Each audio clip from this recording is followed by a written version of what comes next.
여러분, 지금 하시던 일을 멈추세요. 제가 지금 당장 여러분께 부탁드릴 것이 있습니다. 손가락 끝을 목에 대보세요. 턱선 바로 아래에요. 맥박이 느껴지시나요? 10초 동안 세어보세요. 불규칙한가요? 건너뛰나요? 이유 없이 빨라졌다가 느려지나요?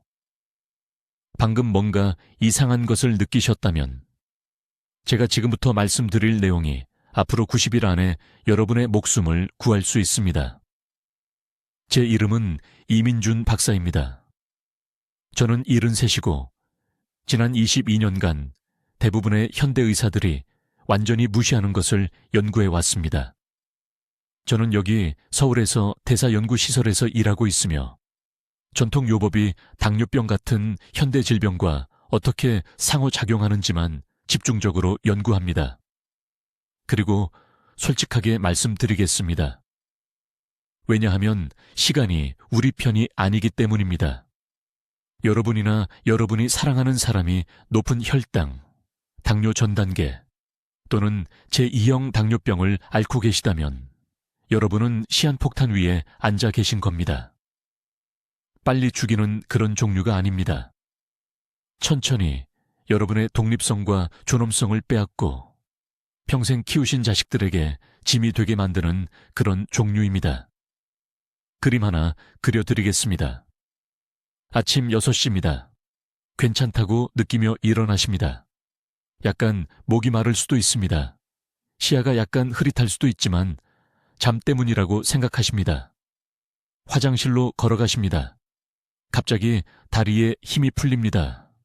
넘어지십니다. 아무도 듣지 못합니다. 여러분의 혈당이 몇 달, 몇 년에 걸쳐 조용히 다리의 신경을 손상시켰고 이제 여러분은 바닥에 누워있고 혼자이고 일어날 수 없습니다. 이것은 공포 이야기가 아닙니다.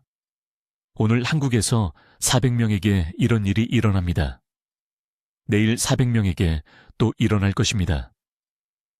비극은 이 사람들의 85%가 자신이 위험에 처해 있다는 것을 전혀 몰랐다는 것입니다. 그들은 가끔 혈당을 체크했습니다. 약을 먹었습니다. 관리하고 있다고 생각했습니다. 하지만 여러분의 담당 의사가 말하지 않는 것이 있습니다. 약물만으로 당뇨병을 관리하는 것은 구멍을 막지 않고 가라앉는 배에서 물을 퍼내는 것과 같습니다. 진짜 문제를 해결하는 게 아닙니다. 그저 불가피한 일을 지연시키는 것뿐입니다. 제 병원에서 이런 경우를 수없이 봤습니다. 환자들이 10년, 15년 약을 먹은 후에 저를 찾아오는데 상태는 더 나빠져 있을 뿐입니다. 신장이 망가지기 시작합니다. 시력이 악화됩니다. 발에 감각이 없어집니다. 그리고 제게 묻습니다. 선생님, 저는 다 제대로 했습니다. 약도 먹었습니다. 왜 이런 일이 일어나나요? 그러면 저는 어려운 진실을 말해야 합니다. 근본 원인을 치료한 적이 없었습니다. 증상만 치료했을 뿐입니다. 제2형 당뇨병의 근본 원인은 단순히 높은 혈당이 아닙니다. 높은 혈당은 결과입니다. 진짜 적은 인슐린 저항성이라는 것입니다. 이것은 여러분의 세포가 인슐린에 제대로 반응하지 않을 때입니다. 인슐린을 에너지를 위해 세포 안으로 당을 들여보내는 열쇠라고 상상해 보세요. 인슐린 저항성에서는 자물쇠가 고장난 겁니다. 열쇠가 더 이상 작동하지 않습니다. 그래서 당이 혈액에 남아서 닿는 모든 것을 손상시킵니다. 혈관, 신경, 장기. 매 순간 작동하는 조용한 살인자입니다. 이제 여러분께 들어오신 모든 것에 반하는 것을 공유하겠습니다. 인슐린 저항성을 역전시키는 해결책은 더 많은 약물이 아닙니다. 비싼 치료가 아닙니다. 복잡한 의료 절차가 아닙니다. 해결책은 수세기 동안 동아시아의 산속에 숨어 있었습니다. 저는 숙성된 쌀, 식초와 우리 산지에서 자생하는 짙은 보라색 열매를 결합한 특정 준비 방법에 대해 말하고 있습니다. 이 두 가지 재료가 함께 놀라운 일을 합니다. 잠자고 있던 포도당 수용체를 깨우고 세포가 다시 자연스럽게 당을 처리하는 방법을 기억하도록 돕습니다. 앞으로 몇 분 동안 이것이 정확히 어떻게 작동하는지 준비하는 정확한 방법, 그리고 최대 효과를 위한 최적의 섭취 시간을 정확히 보여드리겠습니다. 하지만 먼저 이 조합이 왜 그렇게 강력한지, 그리고 왜 현대의학이 이것을 완전히 간과했는지 이해하셔야 합니다. 여러분, 지금 하시던 일을 멈추시고 아주 주의 깊게 들어주세요. 제가 지금부터 나누려는 것이 70대와 80대에 독립적으로 사는 것과 마지막 몇 년을 자식들에게 짐이 되어 보내는 것, 스스로 혈당을 조절할 수 없고 절단, 실명 또는 신부전에 직면하는 것에 차이가 될 수 있습니다. 제 이름은 이민준 박사입니다. 저는 73이고 지난 42년간 여기 대한민국 서울에서 대사 연구에 제 인생을 바쳤습니다. 저는 여전히 강남 세브란스 병원 근처 제 병원에서 주 5일 환자를 봅니다. 저는 알람 없이 새벽 5시에 일어납니다. 당뇨약을 전혀 먹지 않습니다. 제 공복 혈당은 86입니다. 그리고 우리 조상들로부터 잊혀진 조합이 어떻게 여러분 몸의 혈당 조절 능력을 자연스럽게 회복시킬 수 있는지 정확히 말씀드리겠습니다. 하지만 먼저 무서운 것을 이해하셔야 합니다. 지금 바로 이 순간 여러분의 췌장이 포기하고 있을 수 있습니다. 갑자기가 아닙니다. 조용히. 마지막 1cm의 심지를 태우는 촛불처럼. 식사 후 조금 더 피곤함을 느낍니다. 오후 3시쯤 단 것이 당깁니다. 밤에 더 자주 소변을 봅니다. 이것들은 단지 나이 드는 징후가 아닙니다. 이것들은 황금 시간이 다 가기 전에 여러분 몸이 보내는 마지막 경고입니다. 작년에 매일 400명이 넘는 한국인들이 당뇨 합병증으로 사망했습니다. 400가족이 파괴되었습니다. 그리고 저를 괴롭히는 것은 그 사람들의 82%가 자신의 상태가 통제되고 있다고 생각했다는 것입니다. 약을 먹고 있었습니다. 수치를 체크하고 있었습니다. 하지만 약물은 문제를 가릴 뿐입니다. 세포 수준에서 고장난 것을 고치지 않습니다. 박 씨에 대해 말씀드리겠습니다. 3년 전에 제 병원에 오셨습니다. 68살, 여기 서울 성동구에서 오셨습니다. 공복 혈당이 214였습니다. 담당 의사는 그의 약을 다시 늘려야 했습니다. 박 선생님은 제게 두렵다고 말씀하셨습니다. 죽음이 두려운 게 아니었습니다. 발을 잃을까봐 두려웠습니다. 눈이 멀까봐 두려웠습니다. 손이 너무 떨려서 매일 딸이 인슐린 주사를 놓아줘야 할까봐 두려웠습니다. 저는 그분께 한 가지 질문을 드렸습니다. 혈당계의 숫자만 치료하고 싶으신가요? 아니면 그 숫자가 높아진 근본 원인을 고치고 싶으신가요? 제2형 당뇨병의 진짜 문제는 몸이 인슐린을 만들지 못하는 것이 아닙니다. 진짜 문제는 세포들이 인슐린의 신호를 듣지 않게 된 것입니다. 녹이 슬고 막힌 자물쇠를 상상해 보십시오. 열쇠는 있습니다. 계속 열쇠를 자물쇠에 넣습니다. 하지만 자물쇠가 돌아가지 않습니다. 그것이 인슐린 저항성입니다. 췌장은 비명을 지르며 점점 더 많은 인슐린을 만들어내고 지쳐가지만 세포들은 문을 닫아버린 것입니다. 현대의학은 더 큰 열쇠를 줍니다. 더 강한 열쇠를 줍니다. 하지만 아무도 자물쇠 자체를 고치지 않습니다. 전통 동아시아 민간요법을 연구하면서 저는 놀라운 것을 발견했습니다. 적어도 3년 이상 온기에서 발효시킨 특별한 종류의 묵은 쌀 식초가 있습니다. 이것을 지리산 인근 산악지역에서 자생하는 특정한 짙은 보라색 열매와 결합시킵니다. 이 두 재료를 정확한 비율로 혼합하여 하루 중 특정 시간에 섭취하면 세포 수준에서 놀라운 일이 일어납니다. 묵은 식초의 초사는 단순히 혈당을 일시적으로 낮추는 것이 아닙니다. 실제로 세포막의 포도당 수송 단백질을 다시 활성화시키는 데 도움을 줍니다. 이것들이 바로 녹슬어 닫혀버린 문들입니다. 한편 산열매의 폴리페놀 화합물은 애초에 인슐린 저항성을 일으키는 염증 신호를 감소시킵니다. 하지만 제가 이해하는데 9년이 걸린 중요한 부분이 있습니다. 두 재료 모두 단독으로는 효과적으로 작용하지 않습니다. 열매 화합물은 세포막을 통과하기 위해 초산이 필요합니다. 식초는 재활성화 과정에서 세포 손상을 방지하기 위해 열매의 항산화 물질이 필요합니다. 이것은 고대의 미신이 아닙니다. 우리가 잊어버린 생화학입니다. 이제 주의 깊게 들어주십시오. 현대 당뇨병 약물이 종종 실패할 때 이 고대의 조합이 왜 효과가 있는지 정확히 설명해야 합니다. 이것은 민간 설화에 관한 것이 아닙니다. 제가 서울의 연구시설에서 20년 넘게 관찰해온 정밀한 세포 메커니즘에 관한 것입니다. 비밀은 인슐린 저항성이 생길 때 세포 내부에서 실제로 무슨 일이 일어나는지 이해하는 데 있습니다. 당신의 몸은 고장난 것이 아닙니다. 췌장이 반드시 죽어가는 것도 아닙니다. 일어나는 일은 의사가 말한 것보다 훨씬 더 구체적이고 훨씬 더 회복 가능합니다. 당신 몸의 모든 세포 안에는 포도당 수용체라고 불리는 작은 출입구가 있습니다.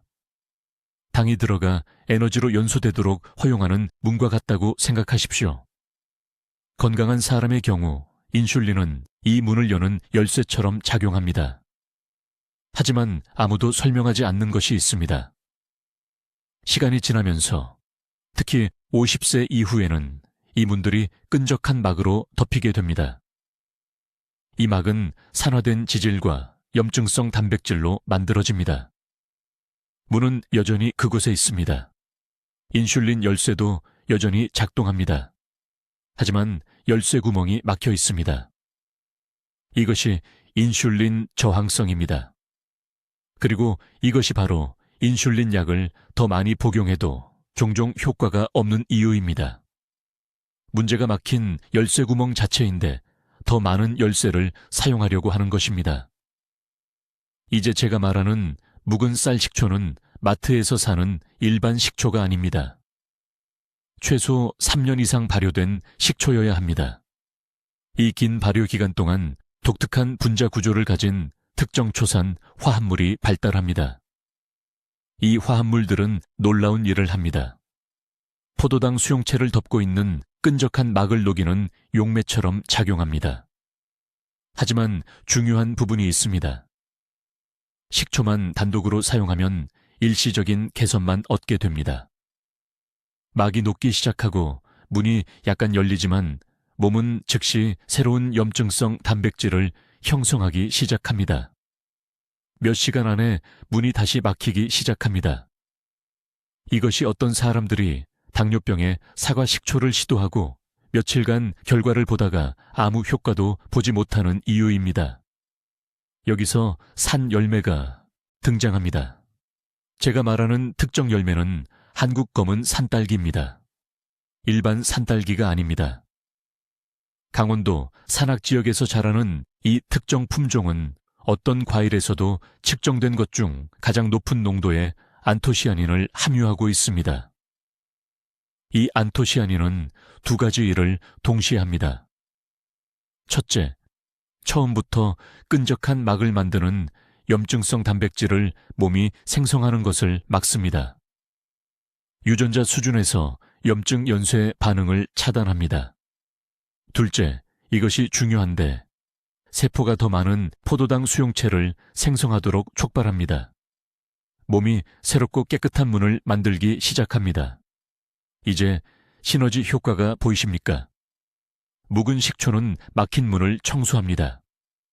검은 산딸기는 새로운 막힘이 형성되는 것을 막고 추가 문을 만듭니다. 이것은 1 더하기 1이 2가 되는 것이 아닙니다. 1 더하기 1이 10이 되는 것입니다. 강남의 대사연구센터에서의 임상 관찰에서 저는 이 효과를 정확히 기록했습니다. 우리는 이 프로토콜 전후에 환자들의 세포 포도당 흡수를 측정했습니다. 8주 내에 평균 개선율은 63%였습니다. 약간의 개선이 아닙니다. 미미한 변화가 아닙니다. 세포가 포도당을 흡수하는 효율이 63% 증가했습니다. 비율이 매우 중요하기 때문에 준비에 대해 매우 구체적으로 말씀드리겠습니다. 묵은 쌀 식초 정확히 12ml가 필요합니다. 그것은 한 큰술입니다. 검은 산딸기 30g이 필요한데 약 25개의 열매입니다. 첫 식사 30분 전에 공복에 이 조합을 섭취해야 합니다. 시간은 협상의 여지가 없습니다. 음식과 함께 이 조합을 먹으면 흡수율이 절반 이상 떨어집니다. 1년 미만 숙성된 일반 식초를 사용하면 필요한 특정 초산 화합물을 얻을 수 없습니다. 일반 산딸기나 블루베리로 대체하면 안토시아닌 농도가 너무 낮습니다. 이것은 천연 화합물을 사용한 정밀의학입니다. 모든 세부사항이 중요합니다. 모든 측정이 중요합니다. 이것이 바로 효과와 실망의 차이입니다. 이제 아주 주의 깊게 들으십시오. 제가 지금부터 말씀드릴 내용이 이 모든 논의에서 가장 중요한 부분이기 때문입니다. 바로 여기서 대부분의 사람들이 치명적인 실수를 저지릅니다. 사람들은 식초에 대해 듣고 베리에 대해 듣고는 시장으로 달려가서 아무거나 사버립니다. 그러고는 왜 아무것도 변하지 않는지 궁금해합니다. 왜 혈당이 계속 높은지, 왜 약 복용량이 계속 늘어나는지 말입니다. 저는 서울에 있는 제 병원에서 이런 일이 수백 번 일어나는 것을 봤습니다. 식초의 종류는 여러분이 상상하는 것보다 훨씬 더 중요합니다. 모든 식초가 똑같이 만들어지는 것이 아닙니다. 사실 슈퍼마켓에서 찾을 수 있는 대부분의 식초는 당뇨병에 전혀 도움이 되지 않습니다. 어떤 것들은 위벽을 손상시키고 몸에 더 많은 염증을 일으켜서 오히려 악화시키기도 합니다. 전통 옹기 항아리에서 최소 3년 이상 발효시킨 특정 종류의 숙성 현미식초가 필요합니다. 이 숙성 과정이 매우 중요합니다.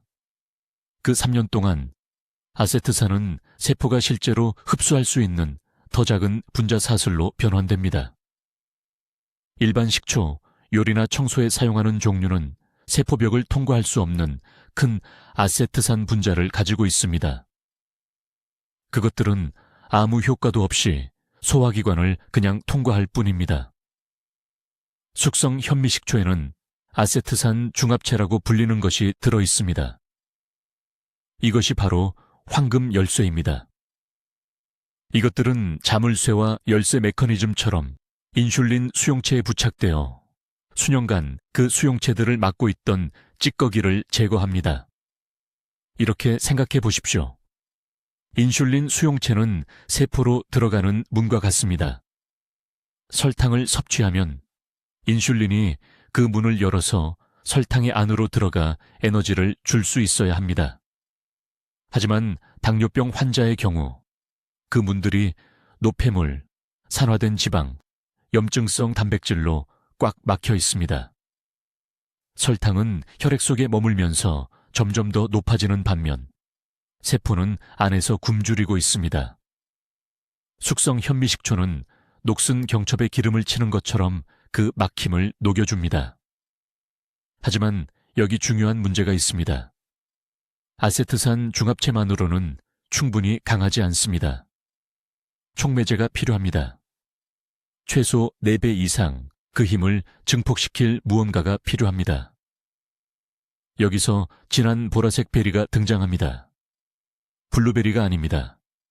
식료품점의 블랙베리도 아닙니다. 그것들은 효과가 없습니다.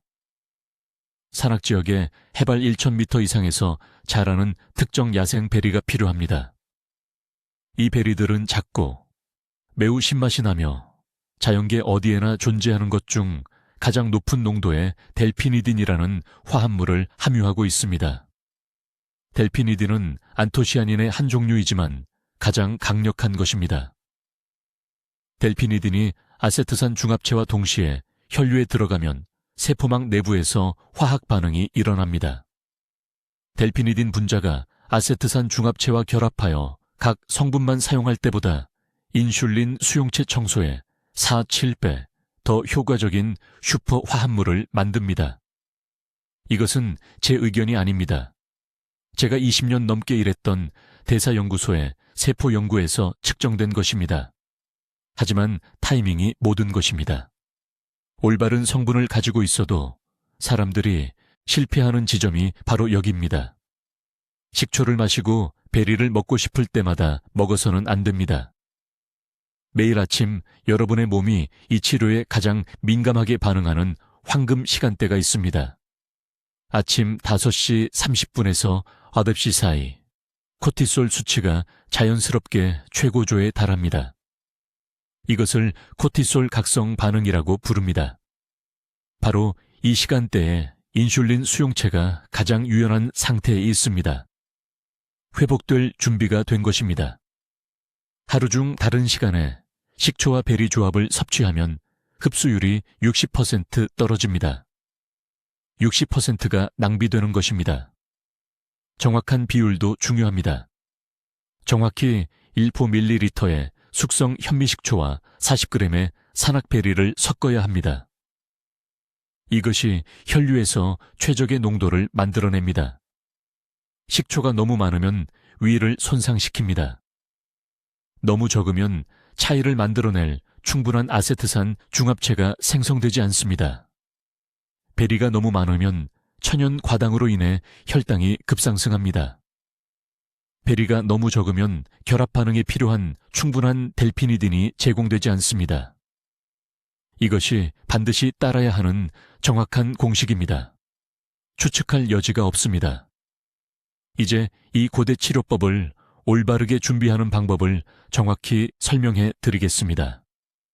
아주 주의 깊게 들으십시오. 모든 세부 사항이 중요하기 때문입니다. 저는 환자들이 준비 과정에서 작은 단계 하나를 놓쳤다는 이유만으로 결과를 얻지 못하는 것을 봤습니다. 여러분은 그렇게 되지 않도록 하십시오. 필요한 식초는 모든 슈퍼마켓에서 볼 수 있는 일반 식초가 아닙니다. 최소 3년간 발효된 숙성 현미식초여야 합니다. 한국에서는 이것을 흑초라고 부르며 수세기 동안 전통의학에서 사용되어 왔습니다. 숙성 과정이 바로 세포가 휴면 상태의 포도당 수용체를 풀어주는데 필요한 아세트산 화합물을 만들어냅니다. 제가 최소 3년이라고 말할 때 진심입니다. 더 젊은 식초는 같은 분자 구조를 가지고 있지 않습니다. 여러분의 몸이 같은 방식으로 인식할 수 없습니다. 정확한 분량은 이렇습니다. 매일 아침 정확히 15ml의 숙성 현미식초가 필요합니다. 그것은 큰 숟가락 하나입니다. 작은 숟가락이 아닙니다. 두 큰 숟가락도 아닙니다. 정확히 큰 숟가락 하나입니다. 저는 제 임상 관찰에서 다양한 양을 테스트했으며 실제 5ml가 소화 불편함을 일으키지 않으면서 세포 반응을 활성화하는 정확한 용량입니다. 이제 베리입니다. 대부분의 사람들이 혼란스러워하는 부분이므로 주의 깊게 들으십시오. 제가 말하는 베리는 고지대 지역에서 자라는 진한 보라색 산악베리입니다. 블루베리와 비슷하게 생겼지만 더 작고 훨씬 더 어두우며 거의 검은색입니다. 이 베리의 핵심 성분은 식초의 아세트산과 직접 결합하는 특정 유형의 안토시아닌입니다. 이 결합 과정 없이는 효과의 절반만 얻게 됩니다. 정확히 30g의 이 베리들이 필요합니다. 크기에 따라 약 20개에서 29개 정도의 개별 베리입니다. 신선한 것이 항상 더 좋습니다. 하지만 신선한 것을 구할 수 없다면 가공되거나 당분이 첨가되지 않은 냉동 제품도 괜찮습니다. 절대로 설탕이 첨가되어서는 안 됩니다. 설탕은 우리가 활성화하려는 기전을 완전히 파괴할 것입니다. 다음은 단계별 준비 방법입니다.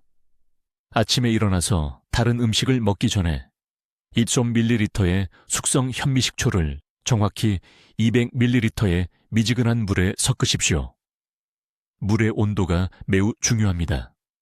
1000 정도의 미지근한 온도여야 합니다. 찬물은 소화기관에 충격을 주어 적절한 흡수를 방해합니다. 뜨거운 물은 우리가 온전하게 필요로 하는 초산 성분을 분해시킵니다. 이 혼합물을 최소 30초 동안 완전히 저어주십시오. 그런 다음 30g의 베리를 천천히 하나씩 드십시오.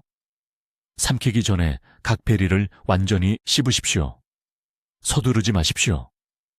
씹는 과정이 안토시아닌을 점진적으로 방출시켜 위장에서 식초 용액과 적절히 섞이게 합니다. 모든 베리를 다 드신 후 다음 5분에 걸쳐 식초물 혼합물 전체를 천천히 마시십시오. 시간 조절이 절대적으로 중요합니다. 반드시 공복에 해야 하며 다른 음식을 먹기 최소 30분 전에 해야 합니다. 왜 30분일까요? 식초베리 조합이 소장에 도달하는데 정확히 그만큼의 시간이 걸리고 소장에서 혈류로의 흡수가 시작되기 때문입니다. 너무 빨리 음식을 먹으면 효과가 희석되어 전체 치료법이 낭비됩니다. 한 가지 더 있습니다. 식초물을 마신 직후에 이를 닦지 마십시오.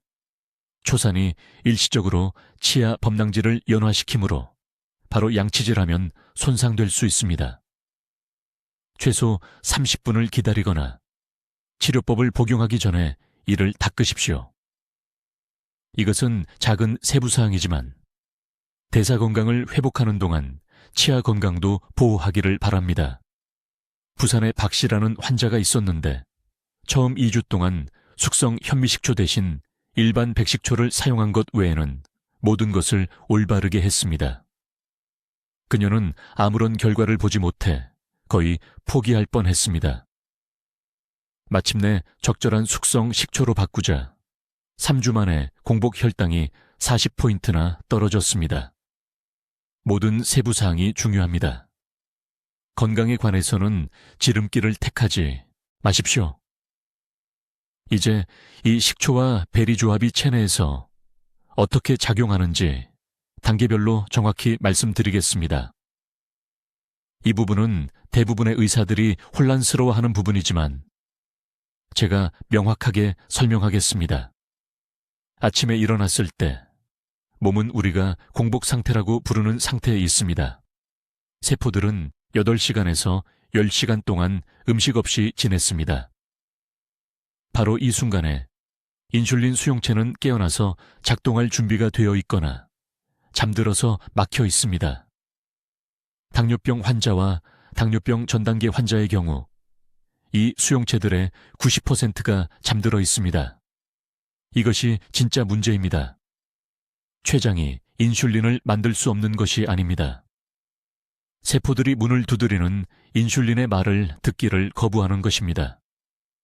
제가 말하는 숙성 현미식초에는 초산이라는 특정 화합물이 들어있는데 식료품점에서 파는 싼 식초에서 발견되는 일반적인 종류가 아닙니다.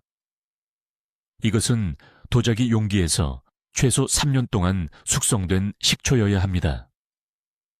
이 숙성 과정 동안 초산은 실제로 세포막을 투과할 수 있는 더 강력한 형태로 변환됩니다. 이렇게 생각해 보십시오. 일반 식초는 문을 두드리는 것입니다. 숙성 식초는 문을 열 수 있는 열쇠를 가지고 있습니다. 하지만 여기가 중요한 부분입니다. 식초만으로는 해결책의 50%에 불과합니다. 베리가 없으면 식초가 문을 열지만 아무것도 통과하지 않습니다. 여기서 진한 보라색 베리가 등장합니다. 제가 말하는 특정 베리는 한국의 산악 지역에서 자라며 지금까지 어떤 과일에서도 측정된 것 중 가장 높은 농도의 안토시아닌을 함유하고 있습니다. 안토시아닌은 보라색 색소이지만 색을 만드는 것 이상의 역할을 합니다. 포도당 운반체 역할을 합니다. 간단한 비유로 설명하겠습니다. 세포를 집이라고 상상하십시오. 식초가 현관문을 엽니다. 베리의 안토시아닌은 포도당을 안으로 운반하는 일꾼들입니다. 둘 다 없으면 아무 일도 일어나지 않습니다. 포도당은 혈류에 그대로 남아 혈관을 손상시키고 눈을 멀게 하고 신장을 파괴합니다. 하지만 둘을 함께 사용하면 포도당이 마침내 있어야 할 곳, 즉 세포 안으로 들어가 에너지를 만듭니다. 22년간의 연구에서 저는 37가지 다른 조합을 시험했습니다. 식초와 녹차, 식초와 생강, 식초와 계피. 그중 어떤 것도 이 특정 베리와 함께 했을 때 본 세포 활성화를 만들어내지 못했습니다. 그 차이는 섭취 후 40분 이내에 측정 가능했습니다. 혈액 검사에서 볼 수 있었습니다. 인슐린 주사 때문이 아니라 세포들이 마침내 다시 배고파졌기 때문에 포도당 수치가 떨어졌습니다. 그들은 마침내 포도당을 받아들이고 있었습니다. 정확한 메커니즘은 다음과 같습니다. 숙성 식초의 초산이 근육세포에서 AMPK라는 효소를 활성화합니다. AMPK는 신진대사의 주 스위치와 같습니다. 그것이 켜지면 세포들이 즉시 인슐린에 더 민감해집니다. 동시에 베리의 안토시아닌이 혈액 속에 포도당 분재에 부착되어 새로 열린 세포문을 통해 직접 안내합니다. 이것은 어떤 제약 약물도 재현할 수 없는 이중작용입니다. 하지만 시간 조절이 절대적으로 중요합니다. 첫 식사 정확히 30분 전에 공복 상태에서 이 조합을 섭취해야 합니다. 왜 30분일까요? 초산이 위를 통과하여 소장에 들어가서 AMPK 효소를 활성화하기 시작하는데 그만큼의 시간이 걸리기 때문입니다. 즉시 음식을 먹으면 효과가 70% 희석됩니다. 통제된 조건에서 이것을 측정했습니다. 두 번째 중요한 요소는 온도입니다. 혼합물은 실온에서 섭취해야 하며 절대 차갑거나 뜨겁지 않아야 합니다. 차가운 액체는 소화기관에 충격을 주어 흡수를 40분 지연시킵니다. 뜨거운 액체는 섬세한 안토시아닌 분자를 파괴합니다. 실온은 최대 생체 이용률을 허용합니다. 이것은 신체가 100%를 사용할 수 있다는 것을 의미합니다. 활성 화합물입니다. 이것은 민간요법이 아닙니다. 이것은 제가 전자현미경으로 기록한 세포 생물학입니다. 저는 이러한 화합물들이 세포 안으로 들어가 휴면 상태의 포도당 수용체를 재활성화하는 것을 직접 관찰했습니다. 변화는 빠르게 일어나지만 정확하게 해야 합니다. 이제 묵은 쌀식초와 산딸기 조합이 세포 수준에서 여러분의 몸속에서 어떻게 작용하는지 정확히 설명하겠습니다. 이것이 여러분이 이해해야 할 가장 중요한 부분입니다. 왜냐하면 작동 원리를 알면 이 방법을 단 하루도 거르지 않을 것이기 때문입니다. 아침에 일어나면 인슐린 수용체는 본질적으로 잠들어 있는 상태입니다. 세포에 있는 작은 문들이 열려서 당분을 안으로 들여보내야 하는데 당뇨병 환자들의 경우 이 문들이 녹슬어 굳게 닫혀 있습니다. 열리기를 거부합니다. 이것이 의사들이 말하는 인슐린 저항성입니다. 췌장은 점점 더 많은 인슐린을 생산하며 비명을 지르지만 문은 닫힌 채로 있습니다. 당분은 갈 곳이 없어서 혈류에 넘쳐나고 혈관, 신경, 신장, 눈을 파괴합니다. 여기서 묵은 쌀식초가 절대적으로 중요해집니다. 최소 3년 이상 발효된 제대로 숙성된 식초의 아세트산은 녹슨 문 경첩에 기름을 치는 것처럼 작용하는 특정 분자 구조를 포함하고 있습니다. 하지만 더욱 중요한 일을 합니다. 소화기관에서 알파 아밀라아제라는 효소를 늦춥니다. 이 효소는 보통 탄수화물을 매우 빠르게 당으로 분해합니다. 이것을 늦추면 당분이 쓰나미처럼이 아니라 점진적으로 혈액으로 방출됩니다.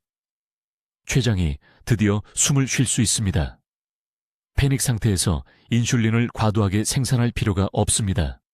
하지만 식초만으로는 충분하지 않습니다. 저는 부산에서 보비오 17명의 환자들의 대사 데이터를 검토한 후 이것을 발견했습니다. 식초는 문을 열지만 문 메커니즘 자체를 수리할 무언가가 필요합니다. 여기서 진한 보라색 산딸기가 등장합니다. 지리산 산맥에서 야생으로 자라는 이 딸기는 일반 블루베리보다 4배 높은 농도의 안토시아닌을 함유하고 있습니다. 이 안토시아닌들은 단순한 항산화제가 아닙니다. 세포막에 직접 결합하여 수용체 부위를 복원합니다. 문이 녹슬었을 뿐만 아니라 잠금 장치가 고장났다고 상상해 보세요. 안토시아닌은 실제로 잠금 장치를 수리합니다. 포도당이 세포 안으로 제대로 들어갈 수 있도록 하는 단백질 통로를 재구성합니다. 이 두 가지 재료를 올바른 시간에 올바른 비율로 결합하면 놀라운 일이 일어납니다. 식초는 경로를 준비하고 딸기는 메커니즘을 수리하며 함께 각각의 재료보다 11배 더 강력한 시너지 효과를 만들어냅니다. 저는 통제된 관찰을 통해 이것을 측정했습니다. 90분 이내에 근육세포로의 포도당 흡수가 11배 더 효과적이었습니다. 강남에서 오신 박 씨에 대해 말씀드리겠습니다. 그녀는 공복 혈당이 230으로 제 연구 클리닉에 왔습니다. 6년 동안 메트포르민을 복용하고 있었습니다. 매일 아침 손가락이 저리고 시야가 흐려진 채로 일어났습니다. 언니처럼 시력을 잃을까봐 두려워했습니다. 저는 그녀에게 이 정확한 방법을 적용했습니다. 매일 아침 식사 30분 전에 3년 숙성 쌀 식초 20ml를 정확히 40g의 으깬 산딸기와 200ml의 미지근한 물에 섞어 마셨습니다. 18일 만에 공복 혈당이 160으로 떨어졌습니다. 2달 만에 162로 안정되었습니다. 당화혈색소는 84에서 6.1로 떨어졌습니다. 서울에 있는 담당 의사는 약을 절반으로 줄였습니다. 하지만 더 중요한 것은 저림이 멈췄다는 것입니다. 시야가 맑아졌습니다. 안경 없이 손주의 학교 성적표를 읽을 수 있게 되었을 때 울었다고 말했습니다. 타이밍이 절대적으로 중요합니다. 이 혼합물을 첫 식사 30분 전 공복에 섭취해야 합니다. 왜일까요? 아침의 위산이 최적의 pH 수준에 있어 아세트산을 제대로 활성화하기 때문입니다. 딸기 화합물은 음식 간섭 없이 혈류로 직접 흡수됩니다. 먼저 먹으면 효과의 60%를 잃게 됩니다. 비율도 중요합니다. 식초 20ml에 딸기 40g입니다. 이것은 무작위가 아닙니다. 이 정확한 비율이 수용체 복구를 촉발하는 분자 결합을 만듭니다. 식초가 너무 많으면 위벽을 자극합니다. 딸기가 너무 적으면 세포 복원을 완료하기에 충분한 안토시아닌을 제공하지 못합니다. 지금이 바로 손상을 되돌리기 시작할 수 있는 황금 시간입니다. 내일 아침부터 이 방법을 실행할 정확한 단계를 알려드리겠습니다. 타이밍과 정확성이 효과를 위해 절대적으로 중요하기 때문에 매우 신중하게 안내하겠습니다. 1단계. 올바른 종류의 묵은 쌀 식초를 구해야 합니다. 모든 슈퍼마켓에서 볼 수 있는 투명한 식초가 아닙니다. 최소 3년 이상 숙성된 전통 발효 현미식초를 말하는 것입니다. 한국에서는 전통시장에서 정통 버전을 구할 수 있지만 한국식료품점이나 전문 건강식품 매장에서 품질 좋은 묵은 쌀 식초를 찾을 수 있습니다. 색깔은 짙은 호박색, 거의 홍차 같아야 합니다. 투명하거나 옅은 노란색이면 효과가 없습니다. 정확히 한 스푼, 즉 15ml가 필요합니다. 정확하게 측정하세요. 2단계. 딸기 성분입니다. 제가 언급하는 진한 보라색 딸기는 우리 산악지역에서 야생으로 자라지만 가장 접근하기 쉬운 버전은 아로니아 베리, 일명 블랙 초크베리입니다. 신선한 딸기 12개 또는 신선한 것을 찾을 수 없다면 냉동 건조 아로니아 분말 6g이 필요합니다. 블루베리나 블랙베리로 대체하지 마세요. 폴리페놀 프로필이 완전히 다릅니다. 우리에게 필요한 특정 화합물은 시아니딘, 세린 글루코사이드라고 하며 아로니아 베리가 가장 높은 농도를 함유하고 있습니다. 3단계. 준비 방법이 대부분의 사람들이 생각하는 것보다 더 중요합니다. 작은 유리잔에 아로니아 베리 12개를 으깨세요. 플라스틱도 금속도 아닌 유리만 사용하세요. 으깬 딸기에 묵은 쌀식초 1스푼을 직접 추가하세요. 그런 다음 미지근한 물 100ml를 추가합니다. 물 온도는 섭씨 35도에서 섭씨 40도 사이여야 합니다. 너무 뜨거우면 활성 효소가 파괴됩니다. 너무 차가우면 흡수율이 60% 감소합니다. 30초 동안 부드럽게 저어주고 정확히 3분간 그대로 둡니다. 네 번째 단계. 이 혼합물을 공복에 첫 식사 30분 전에 드십시오. 이 시간은 절대적으로 타협할 수 없습니다. 이 시간대에 인슐린 민감도가 가장 높으며 식초가 음식이 들어오기 전에 포도당 수용체를 준비시켜야 합니다. 밤에 드시면 안 됩니다. 식사 후에 드시면 안 됩니다. 오직 아침 첫 시간에 아침 식사 30분 전에만 드십시오. 5번째 단계. 마신 후에 눕지 마십시오. 똑바로 선 자세를 유지하고 10분간 천천히 걸으십시오. 이 가벼운 움직임은 활성 화합물이 인슐린 수용체가 집중된 췌장세포와 근육 조직으로 분산되도록 돕습니다. 이제 이러한 효과를 완전히 무효화시킬 3가지 중대한 실수에 대해 경고해야겠습니다. 첫째, 맛을 좋게 만들기 위해 꿀이나 설탕을 첨가하지 마십시오.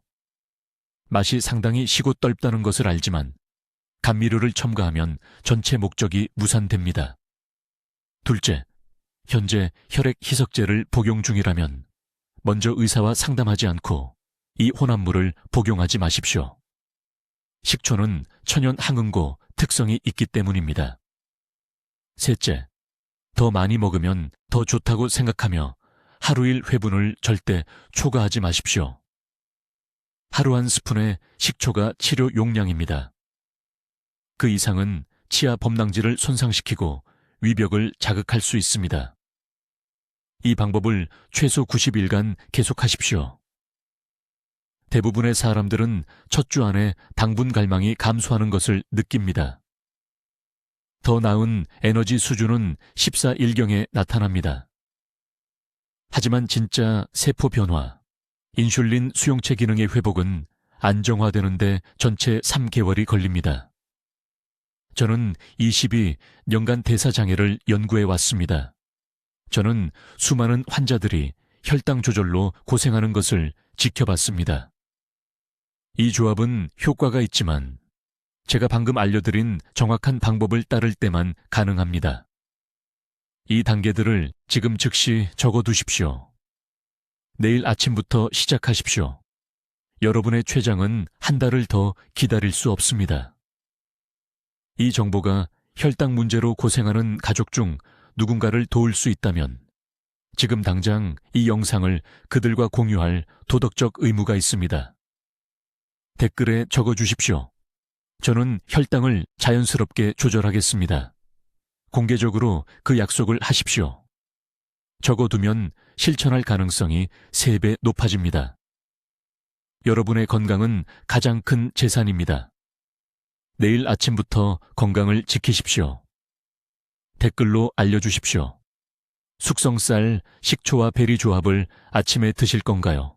아니면 저녁 루틴에 추가할 건가요? 이 박사의 방법을 어떻게 사용할 계획인지 듣고 싶습니다. 이 자연스러운 당뇨 해결책을 퍼뜨리는데 도움을 주시려면 구독해 주시고, 혈당 문제로 고생하는 친구와 가족에게 이 영상을 공유해 주십시오.